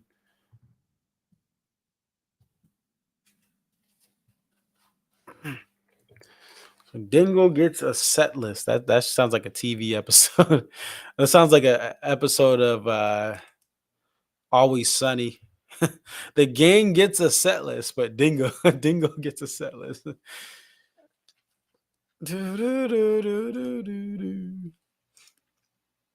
All right, so let's go to my page. I did tell someone, hey, come to the post show stream and find out. All right, so yeah, ideal playlist. So I said I'm gonna answer it on the stream. Here's my ideal playlist as far as what songs I want in and songs I want out. But what's important is the songs that aren't in there. So like Don't Drink the Water, Bayou, You and Me, Cornbread, Can't Stop, That Girl Is You. Like a lot of that stuff needs to be canned. Come Tomorrow. So what is played, I mean again, just thinking of some of the stuff I love, Shotgun, Sugar Will, Stone, Spoon, Dreaming Tree. Those are all songs that should be in rotation. Um, it would be great to have those songs in rotation. A lot of the big three album is what's important to me as well, but it doesn't. Some of the newer stuff as well. '04 stuff, if that's in play, Crazy Easy, Joyride, that type of stuff. What is also what's important to me. But a lot of the stuff that I want played is before Big Whiskey, the pre-Big Whiskey era. If that's a dominating factor, I would love that. Stand Up should be mostly skipped, even though I like stuff from Stand Up. I think you got to skip most of that. And then also throwing in some of those everyday songs. What You Are, Fool to Think, If I Had It All, Sleep to Dream Her.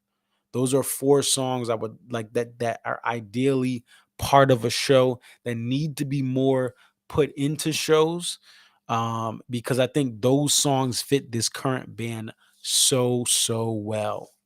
So everyday songs, the classics, deep cuts from those albums I mentioned, like Spoon and Dreaming Tree, and I mean that's a lot of Before These Crowded Streets, but a lot of that stuff as well. So someone say Rapunzel from Fenway is really good. Now, that Fenway album is absolute. The mix is horrible. It's abysmal, and there's crowd noise. I still like that's one of the things with me. I know the shows in person were special, but like I cannot stand Live Track 6 because they butchered that soundboard and then they threw in the artificial crowd noise. I can't remember the last time I listened to Live Track 6 on purpose. Anyway, that's my TED talk. Um,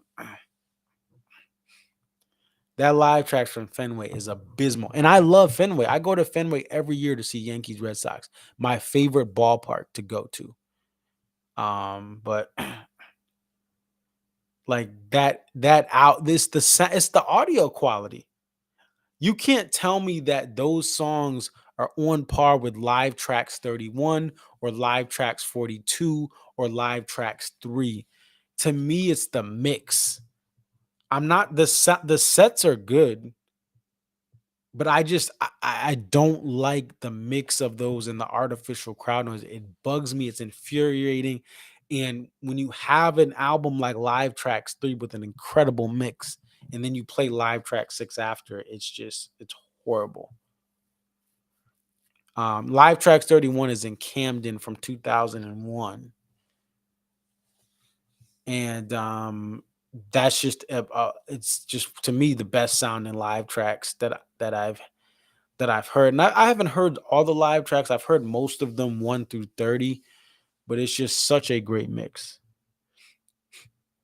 And I know like the blueprint of how they played Break Free at Fenway and some of the other songs are great.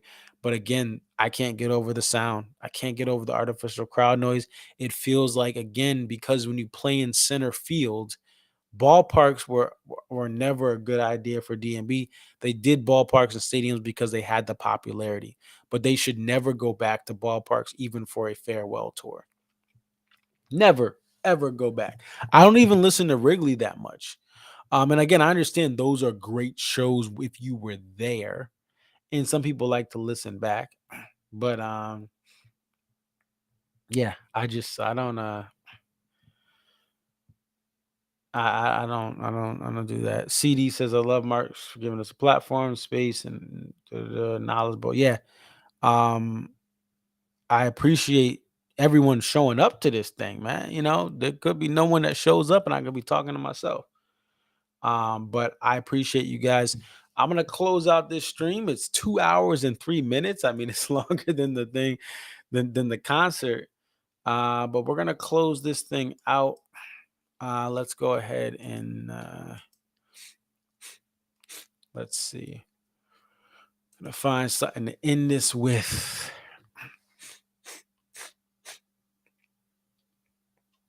That's quick because I gotta get out of here.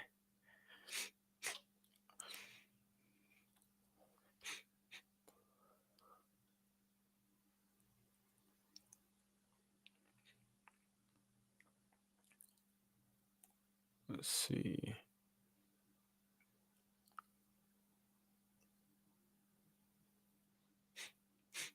Oh, we'll do the walk around the moon joint.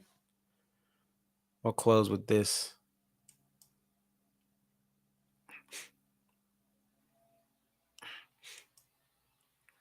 We'll close with the walk around the moon.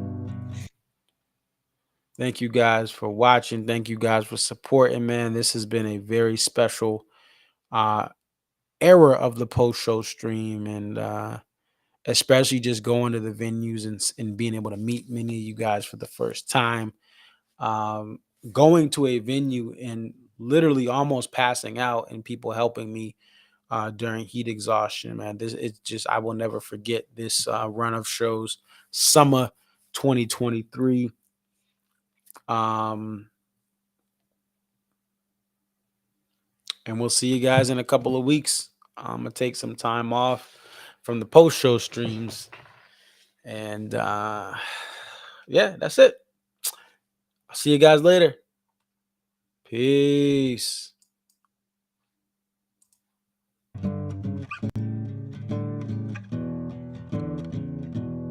I found a stranger walking in the woods.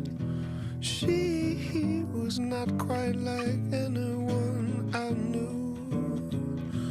Red dress, polka dots, shadows in her hair.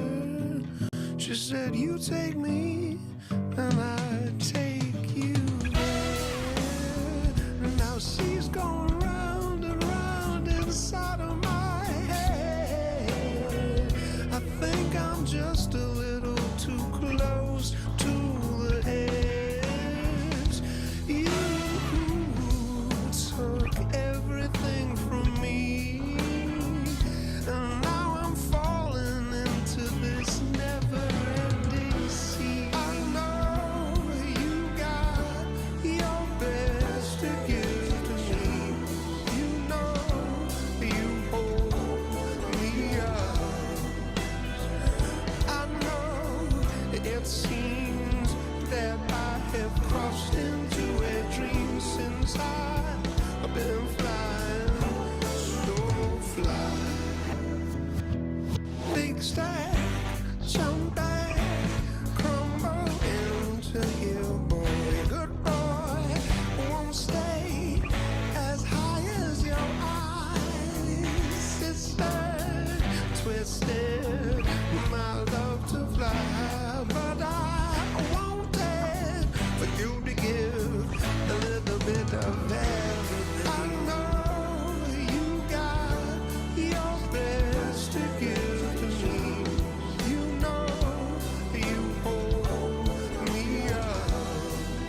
launched into a dream since I've been flying.